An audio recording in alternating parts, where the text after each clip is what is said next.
మాజీ ఎమ్మెల్యే షకీల్ కుమారుడు అరెస్ట్. ప్రగతి భవన్ వద్ద రోడ్డు ప్రమాదం కేసులో విదేశాల నుంచి రాగానే పోలీసుల అదుపులో రాహిల్ నాంపల్లి కోర్టులో హాజరు. ఈ నెల 22 వరకు రిమాండ్. చెంచల్గూడ జైలుకు తరలింపు. ఇంకా పరారులోనే షకీల్ అంటూ చూస్తున్నాం. అసలు షకీల్ పరారులో ఉన్నాడు, ఇందులో కొడుకు పరారులో అంటే ఓకే, షకీల్ పరారులో ఉన్నాడు నాకు అర్థం కాదు. వెరైటీ అది. సో అంటే ఒక ఎమ్మెల్యే, మాజీ ఎమ్మెల్యే తప్పు చేసి పరారులో ఉన్నాడంటే ఏ విధమైనటువంటి పరిస్థితుందో అర్థం చేసుకోవాలి. అంటే వీళ్ళ బీఆర్ఎస్ సంబంధించినటువంటి అరాచకాలు, అక్రమాలు అన్ని రకాల సంబంధించినటువంటి ఆయన బుక్కీలో దొరికినటువంటి దొంగ వాస్తవం చెప్పాలంటే. సో అట్లాంటి తీసుకొచ్చేసి మనకి ఎమ్మెల్యేని చేసి మన మీద, తెలంగాణ ప్రజల మీద బలవంతంగా బోధన్ మాజీ ఎమ్మెల్యే షకీల్ కుమారుడు రాహిల్ 5 నెలల తర్వాత పంజాగుట్ట పోలీసుల ముందు హాజరయ్యాడు. గత ఏడాది డిసెంబర్ 24 రాత్రి తన BMW కారుతో అతి వేగంగా దూసుకొచ్చి ప్రగతి భవన్ వద్ద ట్రాఫిక్ బారికేడ్ ను ఢీకొట్టిన కేసులో రాహిల్ ప్రధాన నిందితుడు. ఈ ఘటనపై పంజాగుట్ట పోలీసులు కేసు నమోదు చేశారు. డీసీపీ విజయ్ కుమార్ దర్యాప్తును స్వయంగా పర్యవేక్షించడంతో కేసులో అనేక ట్విస్టులు వెలువడికి వచ్చాయి. కాగా రాహిల్ను తప్పించి మరొకరిని అతడి స్థానంలో నిందితుడిగా చేర్చి రిమాండ్కు తరలించిన వ్యవహారంలో Bodhan inspector Prem Kumar, Panjagutta inspector Durgarao arrest అయ్యారు. ఇప్పటి వరకు ఈ కేసులో మొత్తం 15 మందిని అరెస్ట్ చేసినట్టు పంజాగుట్ట పోలీసులు తెలిపారు. ఘటన జరిగిన అనంతరం రాహిల్ విదేశాలకు పారిపోయాడు. అతడిపై లుకౌట్ నోటీస్ ఇవ్వడంతో దాన్ని రద్దు చేయాలని కోరుతూ హైకోర్టులో పిటిషన్ దాఖలు చేసిన విషయం తెలిసిందే. కోర్టు ఆదేశాలతో అతడు ఆదివారం పోలీసుల ముందు ప్రత్యక్షమయ్యాడు. సోమవారం విచారణలో నేరాన్ని అంగీకరించడంతో రిమాండ్ విధించి పోలీసులు ఏప్రిల్ 22 వరకు చెంచల్గూడ జైలుకు తరలించారు. మాజీ ఎమ్మెల్యే షకీల్ విచారణ కోసం దర్యాప్తు అధికారి వద్ద హాజరు కావాల్సిందని వివరించారంటూ గురించి చూస్తాను.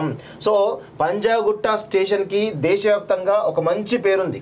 కాకపోతే ఈ రీసెంట్ పరిణామాలు చూసినట్లయితే ఈ ఫోన్ ట్యాపింగ్ వ్యవహారం అంతా కూడా పంజాగుట్ట పోలీస్ పరిధిలో జరిగింది అనేది స్పష్టంగా అర్థమవుతుంది. అంత పెద్ద పోలీస్ స్టేషన్, అంత పెద్ద పేరు తెచ్చుకున్న పోలీస్ స్టేషన్ ఈరోజు విమర్శలకు, అనేకమైనటువంటి వివాదాలకు ఈరోజు కేంద్ర బిందువు అవడం నిజంగా కూడా ఈరోజు బాధాకర విషయం వాస్తవంగా చెప్పాలంటే. ఇంకో హైలైట్ విషయం చెప్తాను పంజాగుట్ట విషయంలో.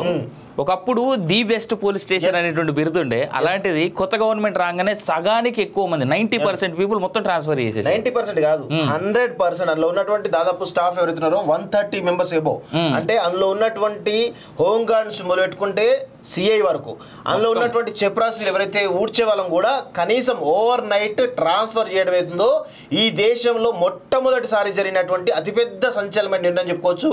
ఈ విషయంలో సిపి శ్రీనివాసరెడ్డి గారికి కాలేజ్ టీవీ హ్యాట్స్ ఆఫ్ చెప్తా ఉంది. ఎందుకంటే ఒక కేసును ఛేదించడానికి అందులో చిన్న ఇన్ఫర్మేషన్ కూడా బయటికి పోకుండా ఉండడానికి ఈ ఫోన్ ట్యాపింగ్ అంశం ఏదైతుందో దీనిలో అనేకమైన విషయాలు బయటికి రావాల్సిన అవసరం ఉంది. కాబట్టి దానిలో భాగంగానే పోలీస్ స్టేషన్లో ఉన్నటువంటి ప్రతి ఒక్కరు హోమ్ గార్డ్ నుంచి మొదలుపెట్టుకుంటే సిఐ వరకు అందరినీ కూడా ఒకటే రోజు నైట్ ట్రాన్స్ఫర్ చేసి నెక్స్ట్ డే మార్నింగ్ అంటే 8 o'clock అందరు వెళ్ళిపోయిన తర్వాత 8 o'clock ఆర్డర్ జారీ చేయడం జరిగింది. నెక్స్ట్ డే మార్నింగ్ ఎవరు కూడా పోలీస్ స్టేషన్ రావద్దు, మీరు ఇమీడియట్గా ఎక్కడైతే మీకు పోస్టింగ్ ఇచ్చారో అక్కడికి వెళ్ళిపోవని చెప్పేసి కూడా క్లియర్గా చెప్పడం. ఇది దేశంలోనే మొట్టమొదటిసారి ఇంత పెద్ద ఎత్తున పోలీస్ స్టేషన్ అందరినీ ట్రాన్స్ఫర్ చేయడం మొట్టమొదటిసారి ఇది ఒక సంచలనమైన నిర్ణయం అని చెప్పేసి కూడా తెలుస్తుంది. దాని వెనకాల ఏం జరుగుతుంది ఎవరికి కూడా తెలియదు వాస్తవంగా. కానీ ఫోన్ ట్యాపింగ్ అంశం బయటకు వచ్చిన తర్వాత అప్పుడు అర్థమైంది ఎందుకు ట్రాన్స్ఫర్ చేశారు. అంటే ఈ కేసులో ఎంత పురోగతి చేయాలో, ఏ విధంగా తాత్సారం లేకుండా, ఏ ఇన్ఫర్మేషన్ సమాచారం బయటకు పోకుండా ఏ విధంగా చేయాలో ఆ విధంగా ప్రతి ఒక్క ఇన్ఫర్మేషన్ కూడా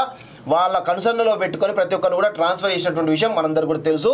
అందులో భాగంగానే ఎమ్మెల్యే షకీల్ విషయం వచ్చినట్లయితే అందరూ అనుకున్నారు ఎమ్మెల్యే షకీల్ కొడుకు వ్యవహారం పక్కదారి పట్టింది కాబట్టి అందరూ ట్రాన్స్ఫర్ చేసిన విషయం అనుకున్నారు. కానీ అదొక చిన్న అంశం మాత్రమే. కానీ పెద్ద అంశం ఫోన్ ట్యాపింగ్ వ్యవహారం ఏదో ఈరోజు ఈ ప్రతిపక్షంలో ఉన్నటువంటి కేసీఆర్, అదేవిధంగా కేసీఆర్ కుమారుడు కేటీఆర్ కానీ, సంతోష్ రావు కానీ, నవీన్ రావు కానీ వీళ్ళందరూ కూడా ఆ ఫోన్ ట్యాపింగ్ వ్యవహారంలో పెద్ద ఎత్తున వాళ్ళందరూ కూడా అరెస్ట్ అయ్యేటువంటి అవకాశం అయితే బలంగా ఉన్నట్టు మనకైతే తెలుస్తోంది. మొత్తానికైతే ఈరోజు మాజీ ఎమ్మెల్యే షకీల్ కూడా పరారీలో ఉన్నాడని చెప్పేసి కూడా క్లియర్గా తెలుస్తోంది. మరి అతను ఈ వ్యవహారంలో ఇన్వాల్వ్ అయ్యి తన కుమారుని కాకుండా తన డ్రైవర్ని పంపించి ఆ కేసులో ఈరోజు ఆయనే చేసినని చెప్పించేసి లొంగిపోయేటువంటి ప్రయత్నం చేసినటువంటి సందర్భంలో అసలు విషయాలు తెలుసుకున్నటువంటి పోలీసులు ఇమీడియట్గా ఆ సిఐని, ఆ ఎస్ఐని అందరూ సస్పెండ్ చేయడం జరిగింది. సో దీనిలో ఏ విధంగా పోలీసులతోటి ప్రజాప్రతినిధులు ఏ విధంగా కుమ్మక్కయ్యారో మనకు స్పష్టంగా అర్థమవుతుంది వాస్తవంగా. అండ్ దట్టు లాస్ట్ 2 days నుంచి మనం చెప్తున్నటువంటి మాట పోలీస్ వ్యవస్థని ఎంత దారుణంగా భ్రష్టు పట్టించింది బీఆర్ఎస్ ప్రభుత్వం అనేటువంటిది. ఇన్ఫాక్ట్ నిన్న ఇదే ఫోన్ ట్యాపింగ్ అంశంలో ఒక కానిస్టేబుల్ చేసినటువంటి దురాఘాతాలు మనం అసలు చెప్తే జనాల దగ్గర నుంచి ఏ రకమైనటువంటి భయం కనబడిందో చూసినాం మనం. ఎస్, ఆ కానిస్టేబుల్ మామూలు వ్యవహారం కాదు. ఆయనే చాలా పెద్ద పెద్ద వాళ్ళని మేనేజ్ చేసి ఆయన ఆ కానిస్టేబులే కానీ ఆయన 100,000 కోట్ల రూపాయలు ఎదిగాడని చెప్పేసి, ప్లస్ 40 మంది పైగా మహిళలు, అంటే వివరాలు తెలిసిన వివరాలు చూస్తేనే 40 మంది మహిళలు అంటూ ఉంటే తెలియని ఎన్ని ఉన్నాయి వాస్తవంగా. ఎంతమంది మహిళలను లోబర్చుకున్నాడు, ఎంతమంది మహిళలను ఇబ్బంది పెట్టిండు, ఎంతమంది మహిళలను ఈరోజు తన ఏమంటుందని ఎంజాయ్మెంట్ కోసం తీర్చుకోవడానికి ఈరోజు పెద్ద ఎత్తున ఈరోజు ప్రయత్నం చేసిండు. అలాంటి వాళ్ళను నిజంగా కూడా వదిలే ప్రసక్తే లేదు. ఖచ్చితంగా ఆయన పైన అసలు ఇలాంటి వాళ్ళు ఎవరైతే ఉన్నారో దీనికి మూలమైనటువంటి వాళ్ళని కూడా ఇమ్మీడియట్ గా జైలు పంపించే ప్రయత్నం చేయాలి.